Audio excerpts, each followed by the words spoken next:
Pigs get fed, hogs get slaughtered. Old Wall Street saying still lives on till today, still is the truth, and it's people still live by that saying. Once again, pigs get fed, hogs get slaughtered. Now, how does this how does this come across when it comes to real estate, right? And there comes a time where you are going to be doing deals with individuals and you're going to trust these individuals to do the right thing, and you're going to trust them to give you the right information. You're going to trust them, and you're going to have full trust in them because maybe you've done deals with them in the past and things of that nature. And there comes a time where somebody tries to, put in lack of better words, screw you over, right? And, you know, being the type of guy that I am, which is I'm a nice dude, I give the benefit of the doubt to a lot of people, but people don't the one thing that you don't want to do is underestimate me, because I will give everything I can to someone, trust them, take their word for it. But then when somebody tries to lie to me right in my face, it is something that I cannot stand. That person is erased from my life forever. There is no second chances. And I am going to be going through something like that right now, which is uncomfortable because I don't like confrontation. I try to stay away from confrontation as much as I possibly can. I like to do good business with people. So I'll give you guys an example. Even if I was doing a project, right? And I was partnering in with one of you guys or whatnot. And in the project, I ended up making, let's say, very little money because maybe the project went sideways or whatever the case was. Me, as the person that I am, I would make sure that you still walk away with something. I would never, ever tell you, hey, I fucked up on this project and now we're making nothing on this project, right? And the funny thing is, it's the funny thing is with people, when you're first starting off and people start getting to know you and things like that, they might be like, oh, maybe I could squeeze a little bit out of this guy or do this or do that. But little do they know, I'm a warrior in the garden. Okay. So what does that essentially mean is that when I have to fight, I will, right? So it's an adage that I live by, but it's also the truth, right? You'd rather be a warrior in the garden than a gardener in a war, right? It's an old saying. Now, when it comes across to being pigs get fed and hogs get slaughtered, is greed, and I'm starting to see it more and more and more. And it's starting to start becoming very annoying, especially with people that are out there doing deals and are online showing that they're successful, and then all of a sudden you partner with them and greed takes over, right? And it's like, why would you want to ruin a relationship over one deal?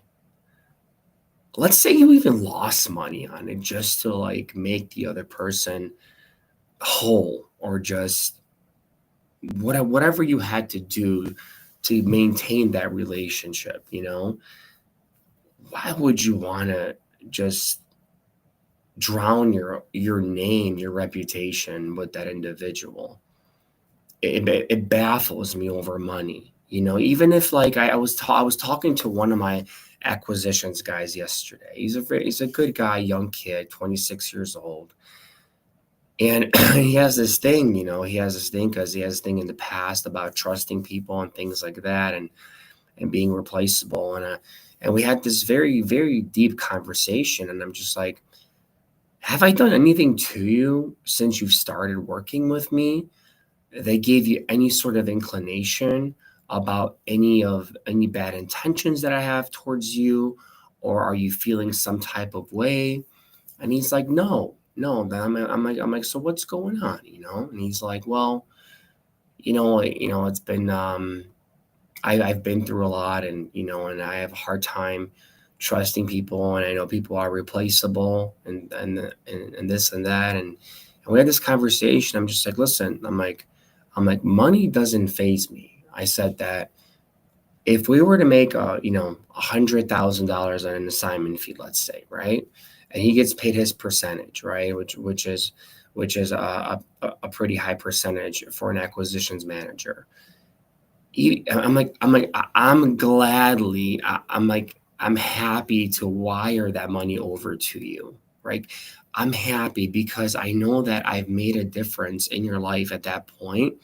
That money most likely has helped you. You probably helped your family. Maybe you helped your mom. I mean, that money goes a long way. Or maybe you just bought yourself a fucking car. Like, I don't know. Who cares? Whatever, right? So, what you do with your money is none of my business. But the thing is that, you know, I see people, seeing that paycheck and they're like, huh, what can I do to squeeze that other person out? Or what can I do to do this? And it's funny because, let's say we're both making 100 grand, right? And you get 50, I get 50. But you take that whole 100 for yourself. How how much more does your life really change with that extra 50,000?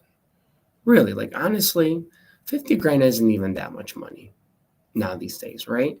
So how much does your life really change with that extra 50,000? Unless you're kind of some kind of smart genius, right?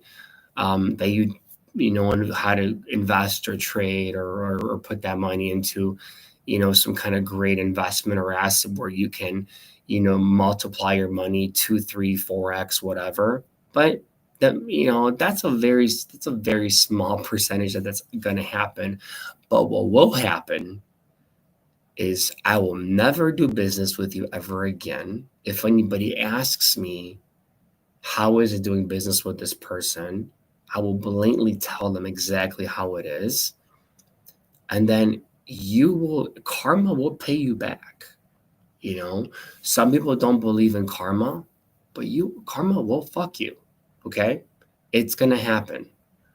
You bring bad out there to this world, and bad will find you. And that's just how it is. So I always, I implore people, work with integrity, work with it good, go to sleep good at night, knowing you didn't screw anybody over, right? Like why?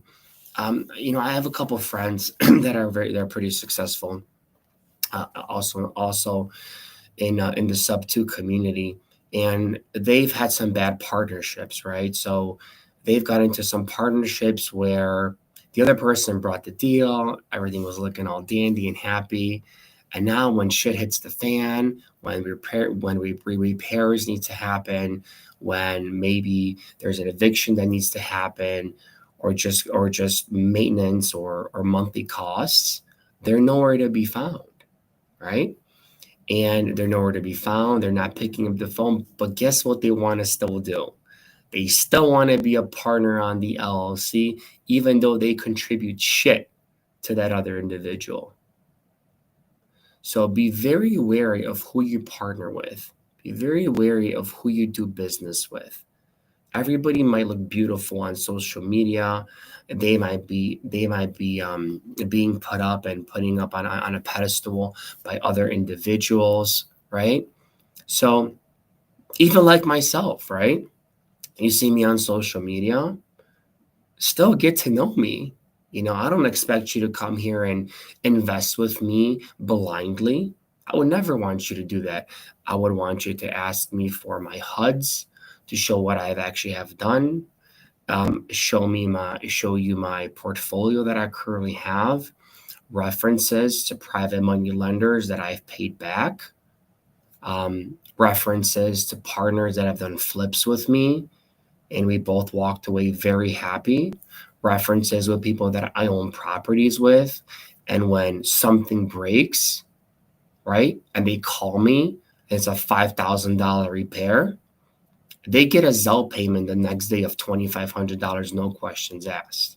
And these people that are watching this know exactly what I'm talking about because I have multiple partners that literally the minute I get an email, hey Mike, this just broke. We got to fix this. This unit moved out. This has to happen. We need, whatever the split is with our arrangement. I send in that money right away without blinking an eye. So when you're getting into partnerships, what I would implore you to do is find out the person's financial situation.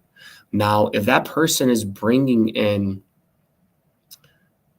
a really, really good deal, but I'm talking about a unicorn deal, right? And they want to partner in on this, I wouldn't make them a partner. I would just pay them a wholesale fee because if their financial situation is bad, then when things come down, you're not going to see a penny from that person. Or a lot of times people just don't know how to manage money, or a lot of times I've heard from my friends, in real estate that first they wanted to partner in a deal, and all of a sudden 5 years later, their daughter's having a wedding, or 4 years later, and they need to get cashed out and they need the money from the property, right? You got to make sure you find that information out. Got to make sure that you have the same alignment with individuals.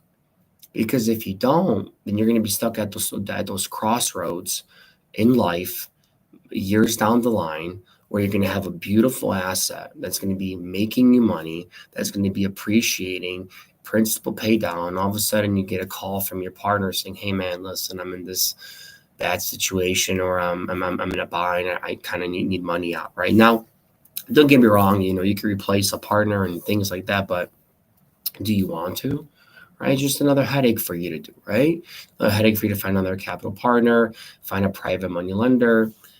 What if you don't know anybody? What if you're new, right? Like what if you don't have anybody to do that? So you have to be careful who you partner with. Luckily, for the most part, the partners that I've partnered with on deals and own properties together and have flipped with are great people. They work with integrity. There are some individuals that, um, get greedy, and I see that pretty clearly, but I usually give people the benefit of the doubt. But it happens. I've been an investor for going on a little bit over 2.5 years now. I think I'm pretty happy with what I've accomplished in these 2.5 years, and what I continue to accomplish, and learning, and I'm so grateful for for some of the people that are in my lives. Like yesterday, I took out my foreclosure attorney to dinner because I really appreciate him. He does a lot for me. Whenever I need him, he's there. Whenever I call him, he answers my question. And this is what I mean. Take care of your people. Take care of the people that are putting food on your family's dinner table, because those people don't have to be there. It doesn't matter. Well, it doesn't matter if you pay them. If they're good, they have plenty of clients. They don't need you. So make sure you take care of the ones that take care of you. I also have another attorney friend that it's kind of funny because, I ask him for advice on things, and he's just like, Mike, you honestly don't want me to write this email or this, because it's not gonna look pretty, right? But I'm like, can you write it and then just rewrite it in a way that I would write it?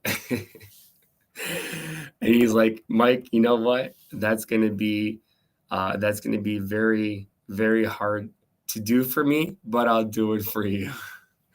And I'm sitting there laughing at him. We're having a good conversation. I'm like, you know what?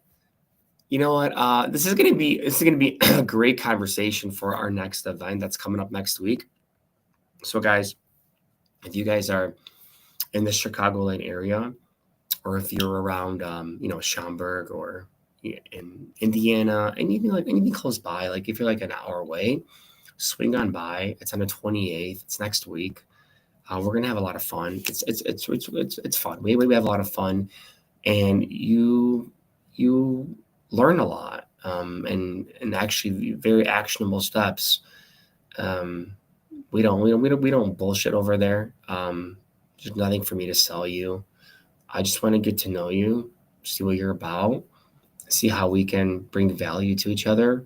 If we're in alignment, maybe you're not in alignment with me, but maybe you align with one of my friends or one of my business partners that are going to be there, and because not everybody aligns with each other. I mean, it's just, it's black and white, right? Like, I have some people compliment each other, some people clash with each other. Just, it is what it is. It's life, right? And you don't get along with everybody. Like Steve Jobs said, if you want to be liked by everybody, go sell fucking ice cream, right? Go sell ice cream. So if you want to be a real estate, sometimes you got to be a dog, and that just is what it is. Not everybody's like you. Not everybody has good intentions. Not everybody has a good heart. Maybe it's not their fault. Maybe they grew up in a bad environment. Maybe dad wasn't around. Maybe they come from a divorced family. Maybe they got screwed over so many times, and now they think it's okay to screw others over, right? Or maybe they were poor and working a mediocre job and struggling, and then they found success, and now greed just took over. It happens. People are people. Humans are humans. What are you gonna do? There's nothing you can do about it. All you can do is find the people that you align with, that have good intentions, have integrity, and stay close to those people. That's your fucking tribe. That's your tribe, right? So find your tribe that you align with, and don't stray from your tribe. If you want to bring someone in, he's got to go through the interview process, right? So it's and me personally, I like to meet new people. I like to work with new people and make money with new people, because I'm always learning. I mean, right now, yesterday I was on a call with a lender, for a motel in Florida that we have under contract for like 5 mil. Is it going to go through? I don't know, right? But because I met this guy, he introduced me to this guy. Now I know this guy. Now I know what to do. And then, and it's like this continuous circle, right? Of just, meeting new people, and telling them what you do, what you're looking for, and then making sure that whenever something comes across, you have their information, you have the knowledge now, or you can partner with that person because it's a great deal. As Pace says, when you have a great deal, people will find you. You don't have to find them. So I got some comments here. Puzzle pieces to the great puzzle. It's really not, but I'll open a lot of doors. Grandstanding, prosperity, the art of probability, wealth and air. White. How are you? So I got a bunch of guys. Can you guys even hear me on TikTok? I don't even know. I'm just talking here. with a microphone. Wait, hold on a second. 421 hearts? That's wild. What is that about? That's crazy. Hold on. That's cool. Like oh shit. Greg Leo, what's up, brother? Look at all these likes. That's pretty cool. Thanks, guys. Can you guys all hear me? Hold on. Let me see here. Wow, this is pretty oh, it's pretty wild. Hey guys, if you guys keep giving me likes, I guess I'll be shown to more people. So it's pretty cool. Um, oh yeah, you know what's also funny? I'm gonna talk about this though. It's kind of off topic a little bit, but so yesterday my son had his jujitsu class, right? And my mom texted me. She's like, call me right away. I'm like, why? He's like, Tyler wants to talk to you. Keep in mind, my son's 4.5 years old. Okay, so the conversations we have is, our 4.5-year-old conversations. He's like, Tyler, what's wrong? He's like, Dada, I don't want to do jujitsu. I'm like, why, Tyler? He's like, I'm just tired. I'm like, what are you tired from? You were just in school today. And he's like, well, Daddy, I'm tired. And he's sitting there with a pouty face. I'm like, Tyler, do you want to be a champion? Yes. Do you want to be super strong? Yes. Do you want to be a good fighter? Yes. Do you want to protect mama? He's like, yes, I want to protect mama. And I'm like, so then go and listen to your coach.